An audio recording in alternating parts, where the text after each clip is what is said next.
Hello there, and welcome to Fixing the Sequel Trilogy, the Writers' Room podcast dedicated to rewriting the Star Wars sequels. I'm Bryce Quinn, and I'm joined by, for the first time, Cole Forfang Phan. How are you, Cole? Hello, I'm pretty good. How are you? I'm doing pretty good. Cole, you are one of our two friends who have been kind enough to offer their talents to the show in the event that Sandro or Mello cannot make it, so thank you so much for coming on. Oh, thank you. So, Sandro, on account of Mello being out of town, I wasn't sure what we were going to do about the progress update. Do you have anything? Yeah, no, it's another character episode. Should be fun. Going into it, I caught up with Mello and he told me he's doing some work on the treatment, so it's looking good. Well, that's exciting. too bad, because he's not here to tell us about it. But you're right, this is a character study episode, because today's episode is our character study of Poe Dameron, the ace pilot and roguish ex-criminal. First, we'll start off with an overview of his character and his role in the movies, then we'll discuss all our issues with him. After that, we'll pitch each other ideas for how we'd like to fix his character before deciding on a direct direction for him at the end of the show. But for now, let's begin with Article 0, our character overview. Who is Poe Dameron? Who is this guy? Well, he's a pilot. Yeah. And he's a resistance fighter. Other than that, he's He's just a funny dude. he's a funny guy. Cole, give us your thoughts on Poe. He's Oscar Isaac. Yeah. So really, I think that's a good place to start. Like, you can't really go wrong with Oscar Isaac. He's exactly. He's fantastic. He's one of the characters in the movies, like, I don't really have that many problems with, because I find him very endearing and very funny and charismatic. And this is a great performance. I feel like, the performance is really what carries his characters in the sequel.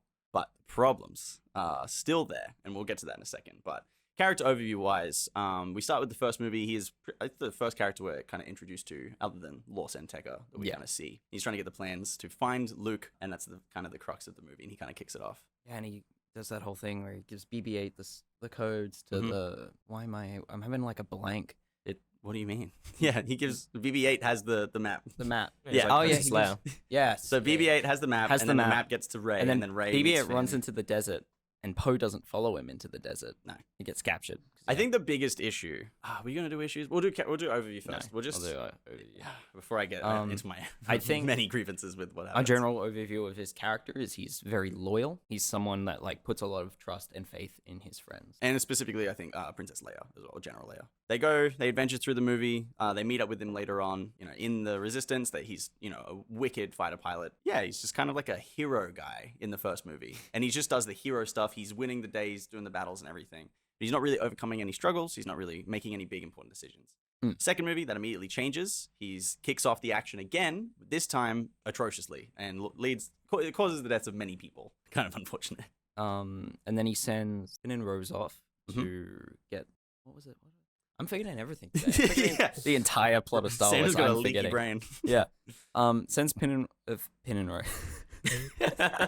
New names. Finn and Rose. He sends Finn and Rose off, and he stays on the ship, and he does a mutiny against Captain Holdo. Yeah. Admiral Holdo, or General Holdo. I think she gets promoted at some point. She does. Admiral, I think. And we'll save our thoughts on Holdo for later in the show. And then, so he, gets taken out, and, he's like, oh, they were doing the right thing the whole time. They just didn't tell me. I'm the idiot. No, you're not. Anyway. Then they get down to the planet, and he says that stupid line, no, we are the fire, the spark that lights the fire, burns the First Order down. Oh, my God. And then they escape in the Millennium Falcon. And then, Cole, that's the end of your knowledge, because you don't know what happens next. Yeah, well, yeah, pretty much. I haven't seen Rise of Skywalker. So. And there he admits it. He hasn't seen Rise of Skywalker on a show dedicated to fixing the three sequel movies. But, maybe I shouldn't be corrupted by...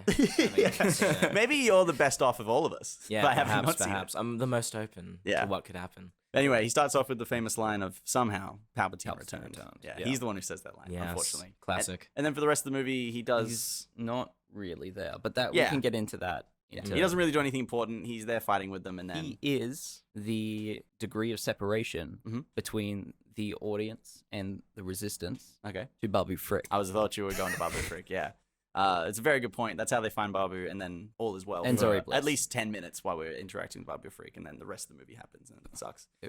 And that's kind of where Poe ends. He doesn't really... He's in the fight, doing fight stuff, and he's looking around in awe at all these ships. He's like, wow. And he's like, oh, we're all about to die, and then they don't. And that's him. That's Poe. Yeah. So, sorry. Did I say Article 1? That was Article 0. Character overview. Article 1 is what went wrong. Sandro. Alrighty. What went wrong? I think we're in a very similar section of Rey where there's just not like a lot to his character. Yes. Kind of a blank slate. Very much bare bones. Like, what's he do? He's a good pilot. He's like a good friend. And other than that, that sort of just stays in. There's no problem with him being that. But they try to implement some like character growth in Last Jedi. And I don't really think they do it. They play it off like he's learned a lesson, but really like there's no lesson learned there. He starts the movie hot-headed and ambitious. We have the chance to take out this big ship. Let's do it. Let's take out its main guns and escape. And they do that. A bunch of people die. And then Leia goes into a coma. They have this like cat and mouse chase thing with the huge ship. And he starts immunity. Once again, he's still like just sort of this hot-headed character. And then they knock him out. And then he wakes up on an escape pod. Yeah. And they're like... And they explain the whole plan to him. They explain the whole plan to him. You should have told him the plan to begin with. Maybe that would be a better lesson in making him respect chain of command. I honestly, for me, that feels more like a failure of the movie. And the failure of the script around Poe. Poe as a character, for me, never really deviated. I don't super love the conceit at the start of the movie that he gets everyone killed. I think that was a dumb decision. But overall, like, Poe still feels very consistent. And a lot of the time, I agree with his decisions. And when they try and do that plot switcheroo on you, you feel like angry. You don't feel like, oh, that was a smart thing. You feel annoyed. I think he's consistent, but that's sort of my problem is the fact that they imitate that his character's gone through growth when really he's just kind of the same. Yeah. By the end of the movie. And they're like, but you're a leader now, but he's just the same guy. Yeah. And I love Rian Johnson, but I think there you can kind of see he loves to subvert things. And that, I think, is one of those subversions that doesn't work. land. But Cole, what have you got? What's wrong with Poe? So I wrote a few notes. My first thing was, and I think you've pretty much touched up on this, Sandro, but he kind of, like, what is his character arc, right? I feel like he never really, like, grows in any capacity or all that. And following on from that, what is Poe's purpose in The Force Awakens as well, right? And I'll probably be parroting something here I read. I was having a bit of a read last night. Poe's almost set up to die in the film and serve as a, like, his legacy is meant to leave an impression on Finn. And that kind of comes across in this fact that Finn takes, his clothes to wear and all that, and he's kind of living on in his memory. But then it seems almost like they kind of just changed that in the script because he's Oscar Isaac, right? Yeah, he's meant to die there, and then they just he shows up in an X-Wing. Comes back. And he's looking awesome, though. He shows up and he's flying that X-Wing over the water. Yeah. Highlight. One of the highlights. I completely forgot how he even got there, how he's meant to get there. Which is funny because it is a glaring plot hole. Yeah. But we just all were like, whoa, Yeah, cool fight. Poe's back. Oh my God. Exactly. It was very hype, but then when you start to think about it, and I think we've talked about this before with The Force Awakens. Very cool and very like spectacular. But if you start to think about it for a moment, it all falls to pieces. Does fall apart, yeah. And I do have one more thing to say. I believe you guys already covered the dynamic of Finn, Poe, and Rey. But my point with that is he kind of feels forced into that trio with Rey and Finn. It kind of feels natural that they get together. But then throughout the films, they kind of keep shoving Poe into that. Yeah. When it doesn't really feel like he belongs, at least in the context of the current sequels. Poe only meets Rey at the end of Last Jedi. And it's a very weird little scene. Yeah. Oh, I hate it. What's the dialogue? Hi, I'm Rey. He's like, I know. I know. It's like, shut up, man.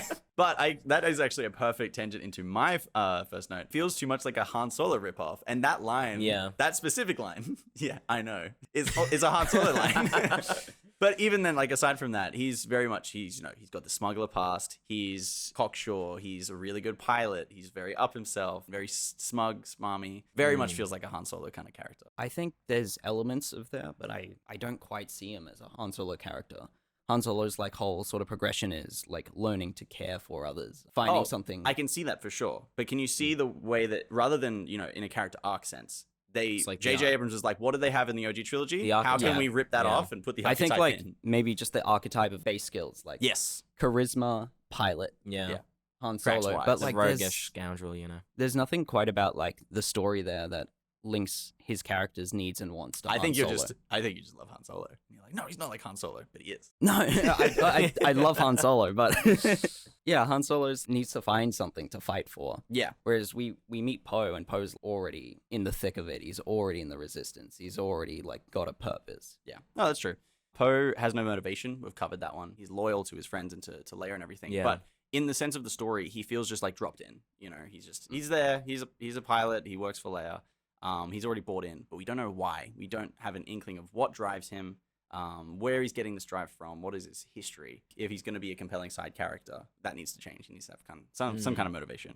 You guys got anything? Yeah, no, I pretty much agree with all of that. And that kind of, the last thing I wrote was, is he a main or is he a support? Because I feel like the sequels never decide whether or No, not. for sure. I think we already briefly went over it. He's sidelined in Rise of Skywalker. He gets some lines in, but like other than that, and other than getting us over to Kajimi? Blanking it everywhere today. It's so hot. It's so hot. I'm losing my memory. Frying his brain. It's frying my brain. Other than getting us to Kajimi, he's kind of just an NPC. Yeah. In Rise of Skywalker. And you can draw a similarity there to like what they were doing for the Han and Leia plot in Return of the Jedi. But at least when they sidelined Han and Leia in Return of the Jedi, they used it to focus on something that was really good. Yeah.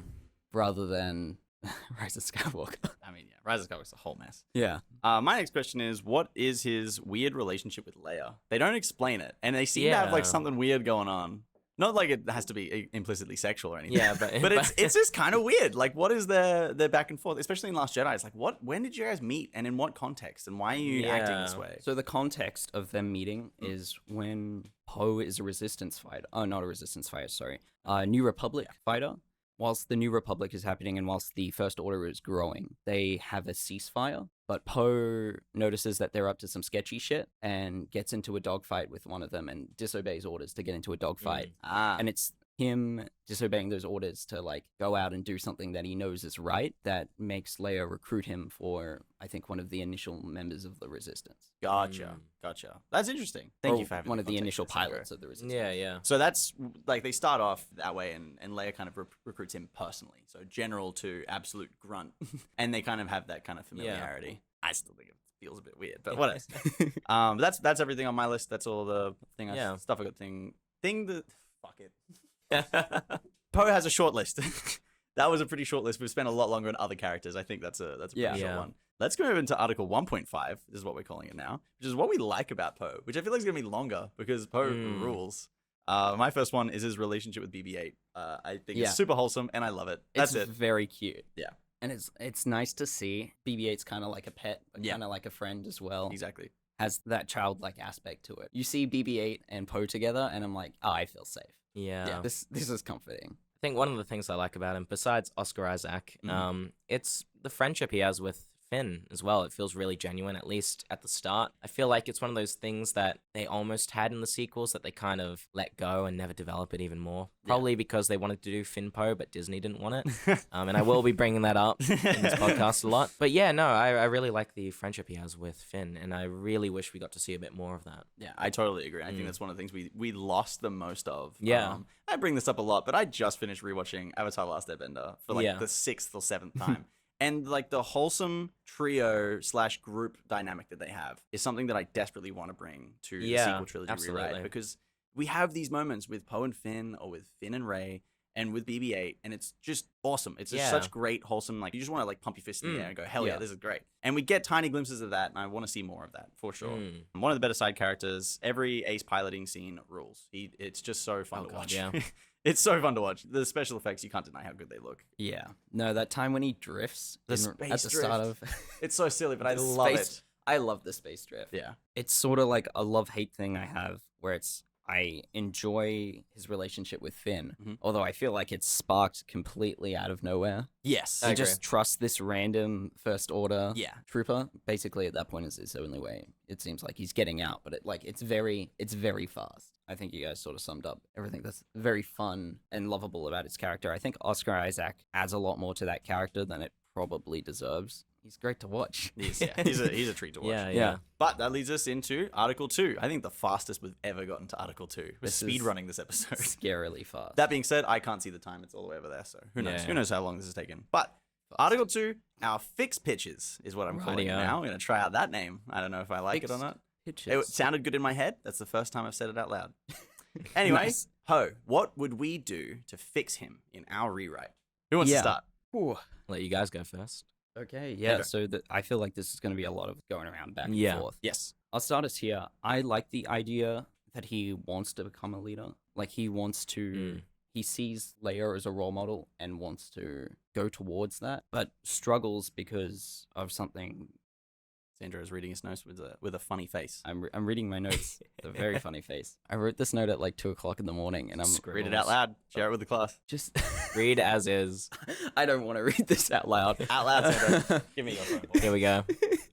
Where is it? It's this first. Just don't think he just that progression in the actual sequence. Followed by, is he a scoundrel? 3 question marks. 3 It's like Charlie and Always Sunny. Okay. Holy shit. So, Oh, it's so bad. I think what I meant here, and this is going to be a bit of a roundabout trying to translate really sleep deprived Sandro. seems like you're talking about his progression, is and that he his needs progression. some kind of progression. Is he needs progression. Okay. Do you have any ideas for what that would look like? I think scoundrel to leader is like a nice thing to do, but is he a scoundrel? Do you guys think it's a right place for him to start as a scoundrel? I don't necessarily think so. It's that separation between him and Han Solo for me, Yeah. whereas Han Solo starts as a scoundrel. He's awful. He doesn't care about anyone. Yeah. Poe starts as a resistance fighter. Immediately, you sort of get that. Yeah. Any other points there? It was more like shooting that out to you guys. Okay, well, Yeah, shooting that yeah. out, I will follow on from that one. So, in my mind, I've kind of got Poe pictured as someone who is good-natured, does the right thing, is loyal to Leia, but his flaw is his recklessness. Like, he just can't help but take Yeah. risks. He is wanting to do the right thing, but I want it to kind of be that in the story and in the sense of his decision-making, his decisions lead to, like, his downfall or inconveniences for himself and his Yeah. friends, if that makes sense. So one thing that I've, like, a very specific scene that I've got, because we've kind of worked a lot on the opening act of the story. When they are on Jakku and Finn's there with his squadron or whatever, and Poe is there, I want it to be a thing that he's there just to scout and just to kind of surveil, but he can't help but take a risk that puts himself and the mission directly in danger for whatever reason. I was thinking maybe he sees like this mint-condition ship and he's like, oh, I know there's 5 things in there that I could scrap and they would be very good to sell on the black market. I know I could do that right now. I can see a squad heading this way, but Yeah. I know I can make it. And he's just kind of got that assuredness, and that leads to the inciting incident and him getting captured with Finn and leading into the story. Yeah, yeah. So there's something like that, or he's like, I reckon I can take these guys out. I think that's the best thing, is to take direct action right now. So there's 2 different options there. But yeah, jump in. If I can jump off those points, I think we bring up a good point that he seems really out of odds with like the resistance and all that. I think it's actually a really interesting thing that he kind of, well, I guess to pair it off, the point I wrote was that Finn feels like a Rebel Alliance member taken out of that era and put into the resistance. Because when you think about it like this, right, the Rebel Alliance were this ragtag band of all these oddballs, you know, and if you watch Andor, you see that no one really had an idea of what they wanted to put in afterwards, but it was just a ton of people who wanted to stop the Empire. They were very energetic, they were very, like, running and gunning and all that. But then when you think about the Resistance, they're an arm, like the secret arm of the galactic government, right? Yeah. There's an air of professionalism, which you kind of get in The Last Jedi with Admiral Holdo and all that. Yeah. And it feels like they're way more organized and have all these resources behind them, kind of, even though they are kind of just a reprint of the Rebels. But there is that distinction. And Poe very much feels like he would fit way more with the Rebel Alliance. And I think that's a very interesting dynamic, because how does that create conflict with this more professional take on the Rebel Alliance with this guy who's in a position of power who doesn't really blend well with all the other people? So I think it could be really interesting to explore that. And kind of have it, you know, contrast with a more, you know, uniform militaristic kind Yeah. of resistance. And it really, force. it shows the differences between the Rebels and the Resistance, which isn't really explored at all. I think we're initially where we started in the old treatment was we were introducing him because the resistance doesn't quite exist yet. Yeah. I think we discussed previously, like earlier in the show, that the First Order doesn't quite have the amount of power it has at the start of Return of the Rise of Force Force Awakens. Yeah. What has happened to you today? I don't know. I have not gotten enough sleep. There's a lot of interesting stuff we're tackling here. So I think talking about like what is Poe's personality? What is his dynamic with Leia? And talking about that is interesting, but where we're starting, and I think what we're talking about is having there be no resistance. Yeah, So I agree. with that in mind, what could you see Poe's relationship to Leia and his goals and motivations looking like would be the question. Well, extrapolating from what we do kind of know of him in the sequel trilogy, like I know you I think before the podcast began, we were talking about how he was a spice runner of sorts, so a criminal. I honestly don't feel like that meshes with his character well. Okay. Because it kind of is like a retake on Han Solo. But honestly, when we meet him in The Force Awakens, he really seems like one of the best of the military, right? He seems like he has a lot of military experience behind him. He's one of the best fighters the Resistance have. I think what we should see in your proposed rewrite is maybe how he got to that rank, especially if we're seeing the start of the Resistance as well. That's brilliant. Mm. I had a ridiculous idea, but that actually kind of makes my dumb idea work. Okay. So, picture this. He's Maverick from Top Gun. He's Maverick. Yeah, he's always wanted to be a pilot. He joined the New Republic, starfighter, fleet, whatever. Yeah. And he's the best of the best. And his family, a military family, and his mom, ready. You're not ready for this. There is lore on who his parents are. Forget the law. His mom's Captain Phasma. Oh. Sandro's face looked like he just ate a lemon. Oh, gosh. I love this show. It's so dumb. You get to say the stupidest shit. You do get to say the stupidest shit.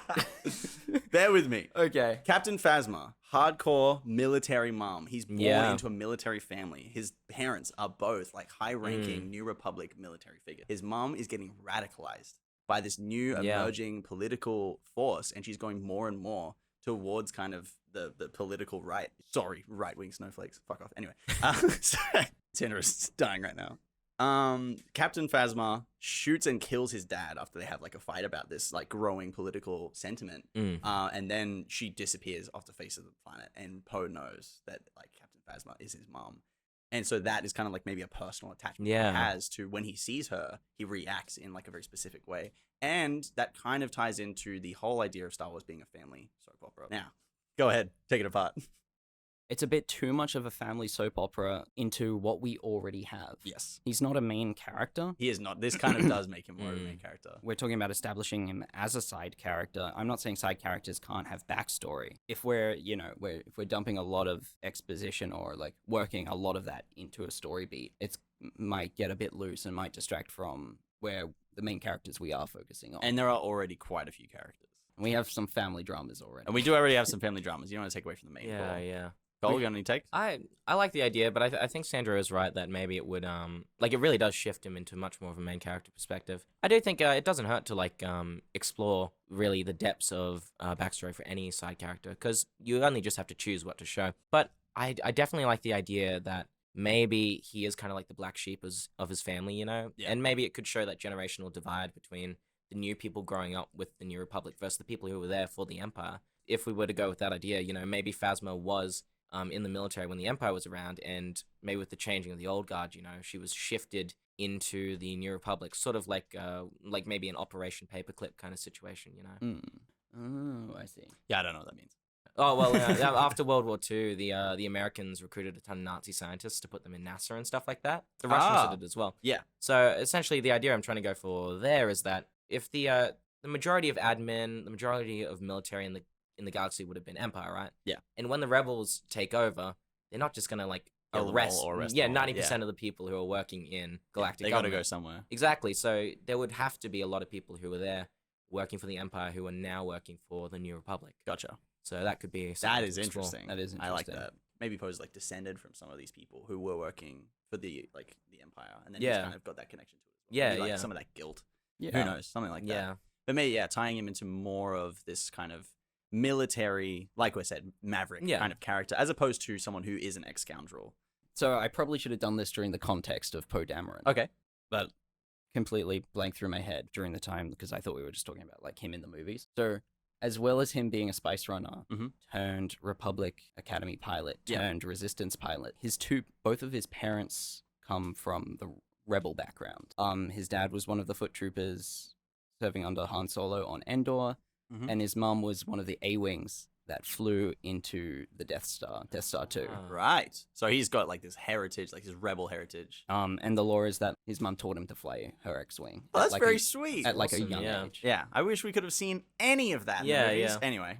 You have EU, so you can expand on these side characters. I get that, but if you've got a character who doesn't have motivation or drive, and you could have one scene, even one conversation that kind of leads to that and kind of gives you I've something. been in this fight since I was 6 years old. Even that. Yeah. Well, maybe maybe his mother was really close with Leia, and that would explain why they have such a close relationship. That's cool too. I like that a lot. Yeah. And I guess to also go off that, I really like the idea that Poe, idolizes the Rebel Alliance from back Yeah. in the day. Mm. And I think that could also be interesting to explore with the ideas of nostalgia that are kind of thrown around in the sequel trilogy as well. Actually, you know what? I'm liking that direction a bit more. That he does have this rebel kind of family history and lineage, and then that's kind of almost radicalized him from birth.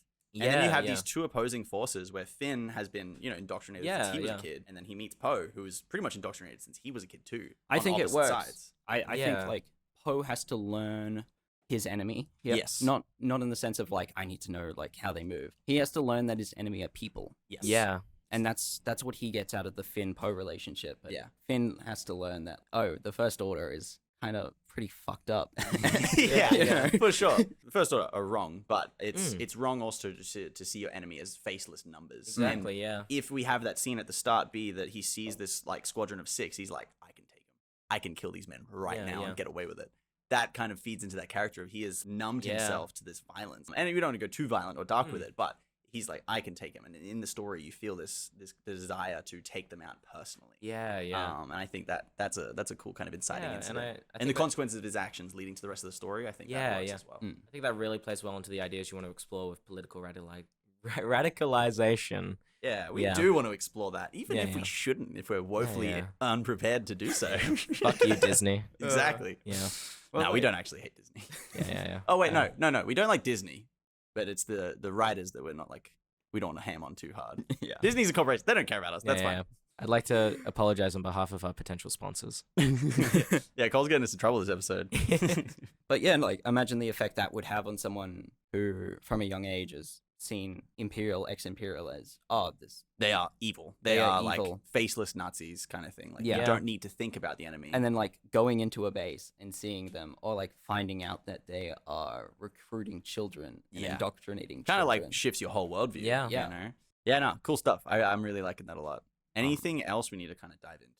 Like, I guess if this is backstory and this is the start, where can we go from here? How does he change? Well, I think a question also is now, how is he so close with Leia? Because in our current treatment, Leia recruits him as a spy to get information from the First Order. What's his connection with Leia? Because his connection with Leia initially is that he's a Resistance pilot. He's a New Republic pilot. Yes. That goes after the First Order during a ceasefire. So the First Order is pretty huge already. Then Leia recruits him to the Resistance. And that's how they grow their connection. I think I've got your answer. So he's kind of like Andor. Maybe he is, like Cole said earlier, the son of one of Leia's friends who is in the rebellion, right? Or, Han, similar, it doesn't matter. And he's been radicalized and he's grown up. Yeah. And he's kind of a little bit ruthless. He has a ruthless streak in him. And Leia sees this, and because it's like, godson almost in that sense of relationship, she sees this and she's like, I'm going to put him to work as a spy. He's really, really good at it, but I'm going to try and encourage him not to like give into that ruthless kind of nature. Yeah. And Okay, yeah, I like that. Yeah. I would like to go on that point as well. And this is kind of a side tangent related to Leia, but I think it's really interesting that the Resistance they're kind of like a secret police that Leia's established, right? Yeah. Without letting the Senate know or anything like that. And that's kind of fucked up. Yeah. So it could be really interesting if we get like this kind of twisted version of rebellion at first, where they're like, not really democratic or anything like that. They're hidden but to the public and all that, and they're eliminating political enemies. Like that's what they are, right? I So, think maybe that's a bit darker than it's what we've a had bit in dark, mind so but far, yeah. it's an idea to explore, I reckon. Yeah. Maybe in a more lighthearted way. Something else to focus on is that the Resistance doesn't really officially exist Yeah. within like the context of this Treatment that we've got. Within this treatment. Yes. Okay. Leia is still like running very much on the political side. Yeah, but yeah, her yeah. political opponent is this like new faction of government. Yeah. And we're calling them the First Order for now, but like that's more of just a filler name. Yeah. Yeah, that might be a bit confusing. We're saying Yeah. Resistance and First Order, but they don't really kind of exist in our mind. Yeah, yet. yeah, They're kind of not yet. growing. And like the need for something like the Resistance, for something like a rebellion, doesn't really come till maybe the end of the first movie. Yeah. We're sort of planning for Leia to get kicked out of politics. With that context, I think it is a cool Yeah. idea. Like The secret police. Yeah. But Leia's sort of like starting up something that's like Yeah. kind of off the books, and Yeah, it's 'cause- kind of sketch. if she's like even if he's just a spy, if she's spying on political enemies, that is still a huge problem. That That could is tie kind of, into- Yeah. a big deal. That would- Especially, I think, if she says, spy on them, don't do anything, because you will get me in huge trouble. And then he decides to take life into his own hands. Yeah. That's a big issue. Yeah, That's exactly. Like some and big that would get her kicked conflict. out. Yeah. It's like Watergate. Oh yeah, like that can add into the kind of final, the last act big climax where we have Leia being outed in the Senate and being revealed to be Darth Vader's granddaughter, or Darth Vader's daughter, sorry, my bad. And they say, you know, it's Darth Vader's daughter. She's been using the Force to influence political ties this whole time because she's been keeping it secret. All plausible lies. Yeah. And then they say she's been sending spies to, you know, Yeah. murder and assassinate political enemies. Here's proof, and it's footage of Poe murdering like Force Stormtroopers. There's something behind That's it. the fight scene because we were talking about. I can't remember when we were talking about it. Where we were talking about when Poe takes out the First Order troopers at the start of the movie. Yeah. In this like sort of fight scene that leaves like Finn being the only one left, but Yes. also Poe like the only one left of his guys, or maybe it's just him. I think, yeah, in my mind, it's just him. It's just Poe. Poe and BB-8, and they team up. The fight scene at the start of the movie that initially you're like, oh my god, yeah, this is really cool. And then later on, it's a war crime. and it's like, oh no, Yeah. oh no, what's he done? Oh man, I'm really liking Yeah, that. That's yeah. brilliant. But my question remains: if this is the start and that's kind of the end, what is his journey? What is he changing? Is he becoming less ruthless by talking to Finn throughout the movie and having that character conflict? I think Yeah, certainly. I feel it would have to be. Yeah, I think so with the idea is you're saying like if we do go with that idea, is the footage from like the very start of the film? Yeah, in that Yeah. opening kind of It fight. could be really interesting if like, you know, by the end of the film he regrets that, you know. Yes, because he's had this chance to he talk understands and what's humanize happened. Finn because Finn's been there the whole time. Yeah, through the yeah. journey, completely changing the context of that fight. Exactly, yeah. We do run into an issue though. What's the issue? And it's not a Poe issue, but it's sort of just like a general issue that I noticed the sequels go into as well. Yeah. Where the second we establish that our faceless enemies aren't faceless enemies, how do we justify Killing gunning them. them Yeah. down for the rest of the They're sequels? still Nazis. Because like we have like this whole thing in there. Yeah. I'm gonna go on a Finn tangent. I'm gonna avoid going on a Finn tangent. But like Finn's ex-First Order, Yes. he knows the process of like getting indoctrinated into First Order. Yes. And then he continues to slaughter First Order. And Yeah. then and then the next movie he's running down the corridor. It's like bah, bah, bah, bah. Yeah, no, it's pretty fucked. I got a simple and lazy answer for you. We just write better. Like, I think the goals that they have as characters can be not including let's shoot people. Like, that's not first option for them. Yeah, I don't yeah. think it should be Mm. because they will have Poe on their side, and Poe will be let's not kill them all because we need to change their minds on this. We need to convince them to come to our side, not just kill them until they join. Yeah. That I think could be almost like in No Way Home. One of I think the best things they did was we've been killing villains for years. Let's go back and try and fix them instead. Yeah, yeah. And I think that, you know, we're trying to save heroes, not save villains, not kill them. I think Yeah. that's a beautiful little choice. Yeah, and I the think we can idea do of- something similar with this. It's been nearly 50 years since the original trilogy. We've evolved as society and as writers. We don't want to just have faceless villains that we're Yeah, shooting yeah. at. I'm not critiquing George Lucas's writing. Yeah, I yeah. love it. And it worked for the time. But for this, in this time, writing, I think we can do a bit of a shift where we're Yeah. not encouraging senseless violence and war. Yeah, Would yeah. be a cool direction to take it with, I think. No, I agree. Yeah. I think it's 40th anniversary of Return of the Jedi this year. Yeah, wow. Yeah, wild. Mm. But I think to answer your question, I think just having that kind of political bent where it's people trying to convince first and then fighting, and it being almost tragic when they fail to convince Yeah. them. You know, you don't want them to fight, even if the fight's sick as hell. You know, it's still, you know, that kind of tragic thing, and Yeah, we can and play I mean, into like, that. that's one of the beautiful things about the prequels. Despite their flaws, like, Yeah. there's this core theme of this war that you really don't want happening, and like brothers turning against brother and all that. Yeah. I mean, it ends with Anakin versus Obi-Wan. You know? I think that's like a really great position for his starting and end point in the first movie. Yes. Do we have an idea of maybe what an overarching arc would look like? So he starts out ruthless, kills a bunch of dudes, doesn't really think much of it, gets trapped with Finn by Rey, and then the three of them begin to adventure together. He's trying to convince Rey that he is in the he's working for Leia. She's like, who? Like, who's Leia? Or something like that. And then Finn's in the First Order, and she's like, who? She doesn't know anything. She's from Backwater Planet. That's just one idea. And they're journeying, and he convinces them, I'm a really good pilot. I'm going to get us off this rock. Yeah. Kind of thing. They journey, maybe crash land on the planet. He's like, I know a guy. I'm going to take us to Han Solo. These are ideas we've played with in the treatment, mentioned on other Yeah. podcasts as well. Takes them to Han Solo so that they can get a ship of some kind. His ultimate goal is to try and get back to Leia, pretty much by any means necessary. And I think going with that ruthless bent, that leans us towards any means necessary. So any opposition they come into, he's just like, bang, bang, bang, bang, bang. I'm going to shoot them all because maybe they're being hunted by Captain Phasma. I think we played with that idea as well. Yeah. So every time they come into one of these conflicts and these fights, maybe Finn is pushing against, hey, let's not kill them. Can we just like turn blasters to stun or something and you know, beat them like hand-to-hand combat kind of style instead of just like blasting down everyone we see. And then you come into the conflict of, but what if they're just going to keep coming after us unless we put them in the ground, which is pretty brutal. So I don't know how we're going to approach that. Yeah. So that's, I don't know, I'm just kind of spitballing here. Someone save me. I'm drowning.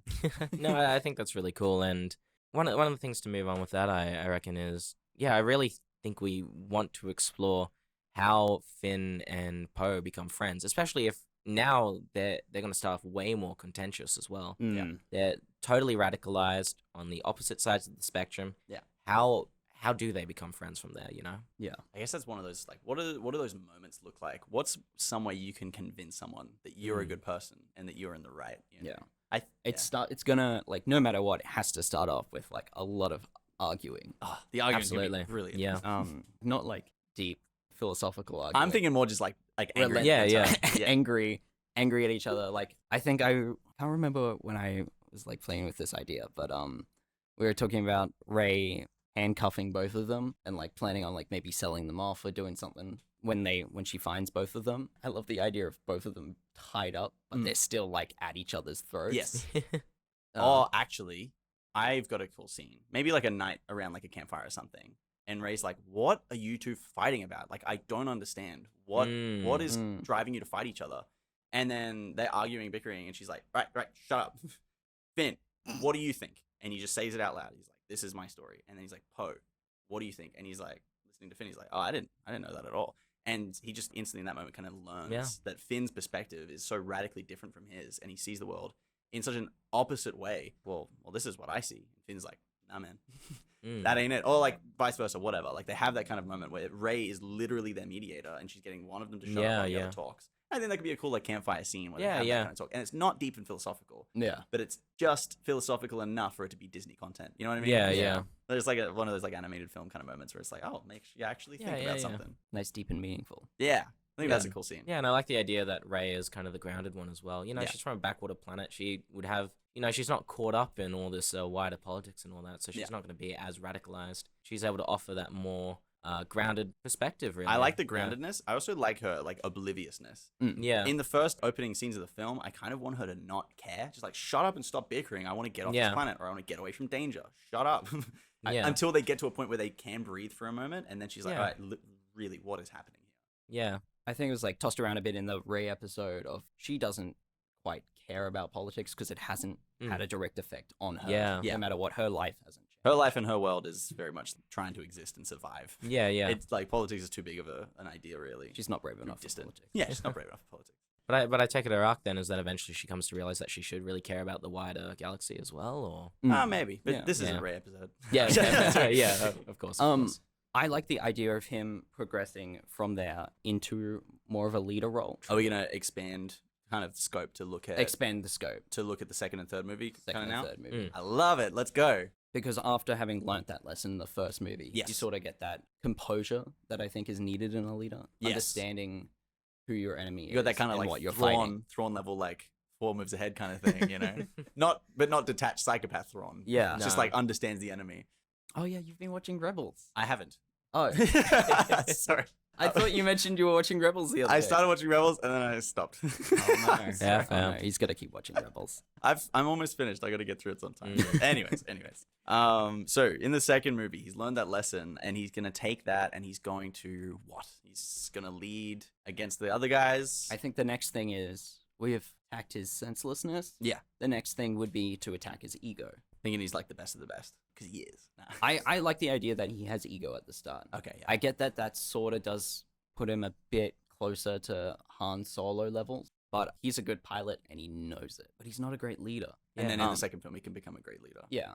So it's still similar to, I think, what Last Jedi was trying to do. But I think where Last Jedi falls on that is, as I mentioned in the problem section, he learns this lesson, but really he didn't. But it's like he was rational. Doesn't really learn a lesson. He was making a good decision from his perspective. From his perspective. I think Poe should die and Finn take over. That's what I wrote.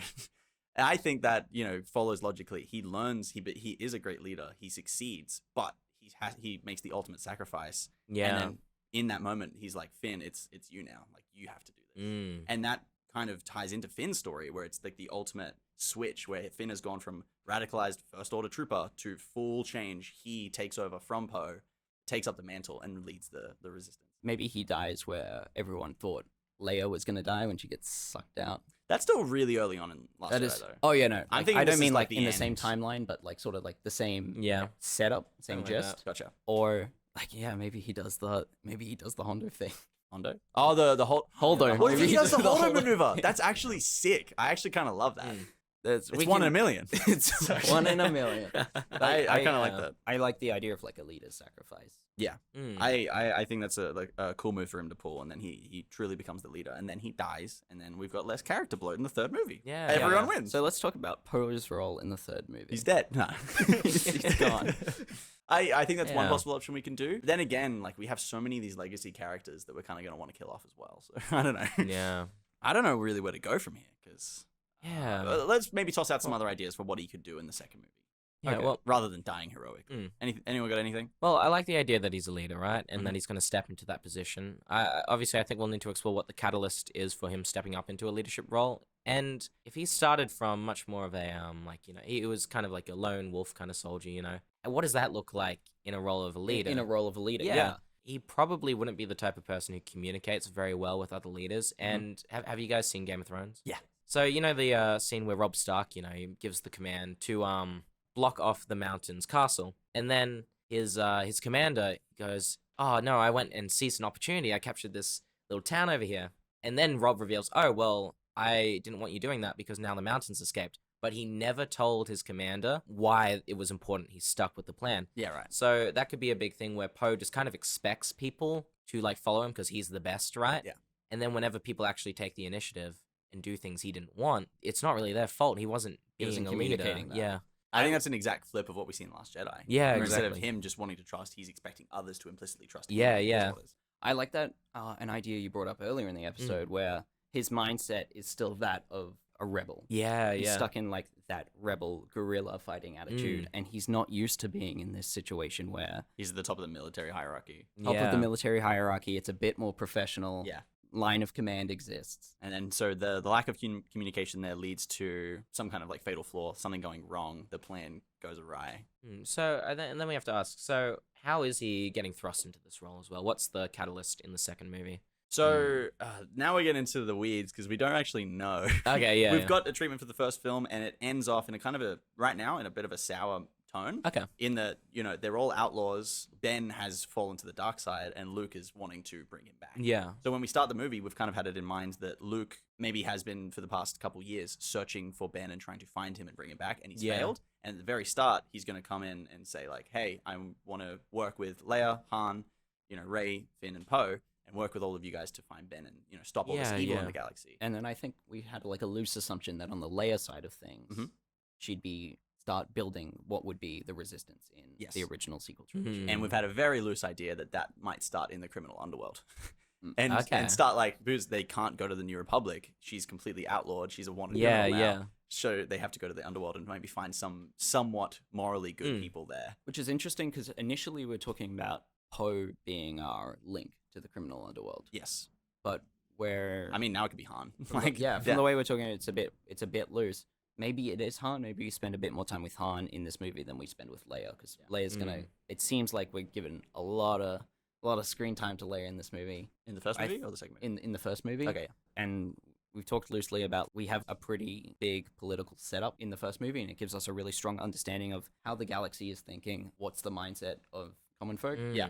It'd be interesting to then go see more of that common folk from Han's I would actually underworld. love to kind of see that, because in the first movie we're getting the very outer rim with Rey and Jakku, and also we know Jakku's in the core worlds, but we're gonna be swapping that around. We'll change that. Yeah. So we know that the outer rim is very distant from politics. They don't really care. When we go to these second movie worlds, it'll be good to see the middle class. Here's the normal Star Wars person. Here's what they think. Here's what their lives are.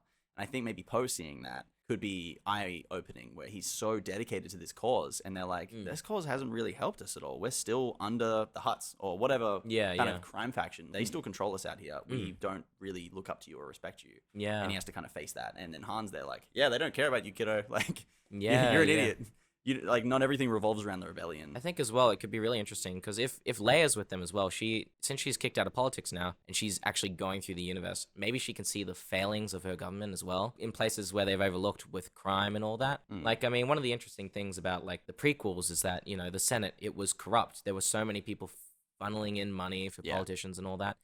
And the question then is, does that continue with the New Republic? Is there corruption in the Senate? So I think the idea that Leia and the Resistance have to be kind of confronted with the failings of the New Republic could be really interesting. And then what does how does Poe feel about the New Republic after the Rebels took over and all that? Poe's connection to the underworld is perhaps just through extension of Leia and Han. Okay. After he becomes a spy. So initially we have like his connection to the underworld, going to Kijimi and whatnot, is from his background in smuggling. Yeah, he was a spice trade. Spice running. Running. Yeah. Running, that's it. It's got to be a really cool space word. Yeah. It comes from his background of space. Oh, he's dying today. This is Dude, great. it's so hot. If you have We're nearly there. We're nearly to there. put into words how hot it is today. Comes from his background in spice running. Nice. Maybe his connections through the underworld come from his background as a spy for Leia. Maybe meeting Han, maybe Leia doesn't want to directly work with Han, but has no problem with like sort of using that connection. So she sends Poe to sort of talk to Han a bit. Interesting. Just the idea that Han and Poe know each other, have some kind of rapport, and through Han, Poe has been diving more into the criminal side and knowing people to get connections to be a good spy for Leia. And then that's kind of the connection. I like that. I think that's interesting. But also, I think it'd be cool that even though Poe has connections as from a spy background, this time like he thinks he has connections, but it's hit or miss whether those connections are actually trustworthy towards him or not. But he sees them as good connections. Yeah. He's like, oh yeah, these are some people I met when I was doing some spy work on this planet. Yeah, Doing right, some right. spy work. And then it's like, oh wow, these are bad people, and also some of them want to help, and some of them are like, who the fuck are you? That's just for the sake of like comedic beat. That's what that kind of sounds like to me. Yeah, comedic beat. I think it Tells you a bit about him though. tells you a bit about him that Okay. he's Naive. naive, That's what but I was also getting like from. A little he puts cocky, like right? think of it as like he puts a lot of trust into people. Ah, maybe okay. too fast. Okay, gotcha. Yeah. Interesting. I I think we're coming into a bit of conflict there. that with, might conflict with some of the stuff we were setting up earlier. So, is he a ruthless military kid who isn't involved in like the crime world, who doesn't believe in crime, or is he like, I'll do things by any means necessary. I'll go into the crime world. I don't care. Whatever, anything for the mission. Kind of like Andor. Where is this character kind of falling? What do we feel about him? So we're talking about Leia recruiting him as a spy. Yes. Yeah. So he comes from a family that has military background. Just trailed off there. Yeah, I did completely trail off there. That's all right. Somebody help me. I don't Okay. know if we're gonna make much forward progress on that one. I think Yeah. we can call it there because we're running out of time anyways. Unless any final notes on that train of thought. Well, it's a good point. It's lost a it. good question to ask. Does he want to be a spy? Does he want to be into the military? Or is him doing spy work him seeing himself as a rebel because it's a bit more guerrilla? I think that's a really good like point. you mentioned where earlier, the nostalgia. He's like, I like being a bit this is underground. more- Getting the real action done. Yeah, the politics exactly. is bullshit. I do the real work. Yeah. That's an interesting, very cocky, youthful attitude to have. Yeah. Okay. I really I like brought that. it back. I brought it back. Nice, you saved it. I like it. I dig Yeah. it. Any final notes, Cole? Yeah, no, I don't think I have anything at the top of my head. I really like all of that. And I Yeah. think as well, because Leia in government, she probably wouldn't have really associated with crime or anything like that.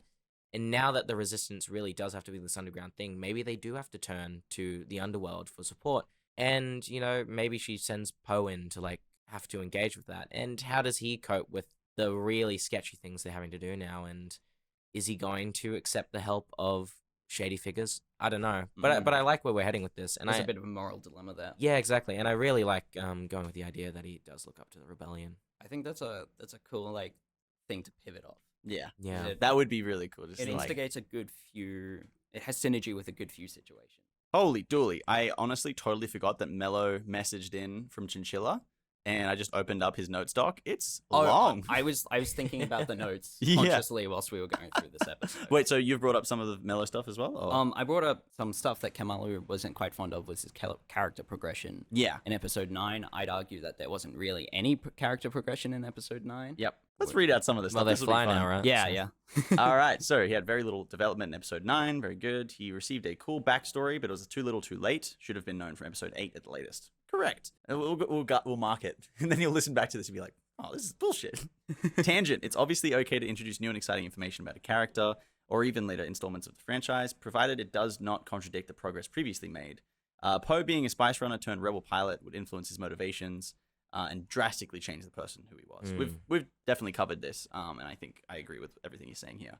Development So episode you think 9. he should be a spice runner? No, what he's saying there is that it's Oh, him becoming a spice runner radically changes motivations and should have been thought of before, not after. Yeah. Totally agree. Poe is actually one of my favorite parts of the trilogy. I think we've all agreed we all really Yeah. like Poe. Unfortunately, a good part of that is actually attributed to him in Poe Dameron comic book series. And then in brackets, it fucking slaps. They make him exciting initially, then give him a proper arc, and then they give him backstory. But the order of those is a mess by the trilogy's end. This is so long, Mello. I'm so sorry that I didn't read this beforehand. He put so much effort into this. What I would change, I like that Poe has a dark history as a spice runner. He could be a very key link to the underworld, something we've talked about as well, which is something I would love for us to explore. So that does contradict what we've talked about here, and him idolizing the rebels and being kind of the spy for Leia in the rebel history there. The darker history, I definitely think there's some back and forth, and we'll make a decision today, and we'll maybe change it tomorrow. Who knows? Especially like coming from, it was also one of those things that just makes him a bit too Han Solo. It definitely makes Like, him it feel like just- Han Solo. It makes him come out as a scoundrel. And I think for that reason, for now, we'll be leading away from that. But I'm just going to quickly scan through the rest of his notes here. Vamp. So you haven't seen Last Jedi. Was there any No. reason to that? No, I've seen The Last Jedi. I haven't seen Rise of You haven't Skywalker. seen Rise of yeah. Skywalker. Well, when it came out, I kind of was sick of Star Wars, and and I just since I've never gotten around to it. I've seen clips, and the more I see of it, the less I want to see it.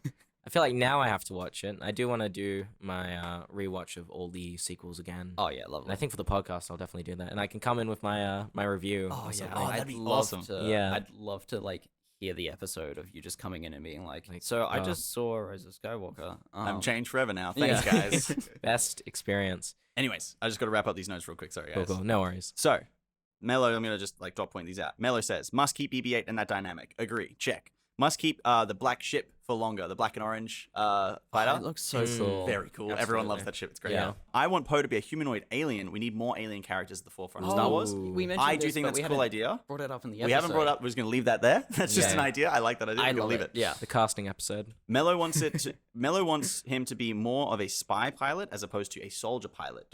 That's in direct conflict with what we've been talking about this episode. I don't think he should be a big leader from the start, like the other movies made him out to be. I think he'd be, Leia's spy. We're on the same page there. And then directly agreeing with us, I envisioned Poe's journey and arc being wrapped up in 2 movies with him dying at the climax of episode 8. So we've talked about that as well. Yeah. Nice work, Mello. Good to have you on the show. Brilliant. Okay, so that kind of ties up nice and neatly. We're going to go into Article 3, always our shortest article. Here is our summary and wrap up of the episode and the direction we're going to have moving forward. Sorry, Mello, we all disagree with you on this one. So, Poe is nostalgic of the rebellion. He loves their guerrilla style of fighting and wants to kind of replicate that in his style when he becomes a spy contracted to Leia. He is supposed to be surveilling the First Order and finding out what they're doing on the Outer Rim, but when he finds out, he can't help but take action into his own hands and starts firing. And that kind of kicks off the opening inciting incident of the story. As he's going through, he gets trapped with Finn and Rey, and he can't get out of the situation, and he learns to understand Finn as his enemy and sees not just the face of the enemy, but who they are and where they come from and what their story is as well, and learns to empathize with them. So that by the end of the film, when he sees the footage played back, this is, we can change this, Yeah. of him, gunning down a bunch of guys, he feels guilt and shame about that. And he wants to not just wipe out the First Order, not just kill them all, but try and bring them back from being radicalized and wanting to bring such harm and destruction to the galaxy. And that is kind of where we're going with his character in this story so far. Yeah. Great work, team. I'm loving that. Awesome. Yeah, it feels like for this episode we've talked heaps more. It's interesting because we had Luke and we had Palpatine and their characters that are already established, and we had Rey, and Rey's one of our fun leads, and we get to like have a bit of mystery with Rey. With Poe, there's less mystery. It's more about like it kind of feels much more direct storytelling. Yeah, Yeah. like I feel like this episode so far has been the one where we've created backstory for this character. Yeah. As well as what his journey looks like throughout the first film. One of my favorite things is going through like multiple options of backstory as well. Mello, in the messages he just sent through, was all about like the kind of darker Spice Runner stuff. He clearly really likes that. Yeah. In opposition to that, we talked about his rebel history. I even first brought up he might be military history, Phasma. directly connected to Phasma. We can go back and review all of these things and keep tinkering on it behind the scenes. But for today's episode, I think we can call that a wrap. I hope you've enjoyed listening, dear listeners. Thank you so much for coming on, Cole. I do have one final question. One final question. Finpo, yay or nay? Oh, Finpo, I am a fan of it, and what I've said before is if it comes up naturally, if it feels right to the story, I'm gonna dig it. Absolutely. I'm very much on that page as well, and I'm curious to see how that relationship then shifts after we kill him. Yeah. Hell It yeah. sounds like we're gonna end up killing him in episode 8. So who knows? It's beautiful. I'm on it. I like killing characters. Yeah, nice. It's awesome. But yeah, thank you so much, Cole, for coming No on worries. and Thank you for having me. filling in today. It's been an absolute pleasure. Thank you. And thank you so much for listening. This has been our character analysis of Poe Dameron on fixing the sequel trilogy. And until next time, may the Force be with you.